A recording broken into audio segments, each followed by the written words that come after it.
আসসালামু আলাইকুম। গাছে অনেক বড় একটা পেঁপে পাকছে, কিন্তু এটা এত উঁচুতে কিভাবে পারবো চিন্তা করতেছি। পরে মাকে বললাম, তুমি নিচে একটা কাপড় ধরো ওড়না দিয়া। আমার মেয়ে আর মা কাপড় ধরছে, আর আমি এটাকে ফালাইছি। দেখেন, পেঁপেগুলো কিন্তু অনেক মিষ্টি হয়। এই যে দেখেন পেঁপেটা কত সুন্দর। এই গাছে কিন্তু অনেক পেঁপে ছিল, আল্লাহর রহমতে অনেক পেঁপে খাইছি এই গাছের। আমি এখন কাটি দেন, একটু পাখি খেয়ে ফেলছে। দেখেন, পাখি যে কিভাবে জানে পেঁপে পেকে গেছে আমি বুঝতে পারি না। পেঁপেটা কিন্তু দেখতে অনেক সুন্দর লাগতেছে, গাছের ফরমালিন ছাড়া পেঁপে। আমরা আল্লাহর রহমতে পেঁপে কখনো কিনে খেতে হয় না, কারণ অনেকগুলো গাছ লাগাইছি আমি বাড়ির সাইডে সাইডে সাইডে সাইডে।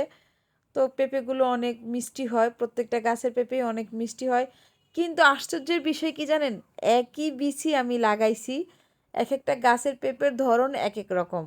কোনো গাছের পেঁপেগুলো গোল, কোনো গাছের পেঁপেগুলো লম্বা, আর কোনো গাছের পেঁপেগুলো একেবারে এক একটার ওজন আছে 2 কেজির মতো।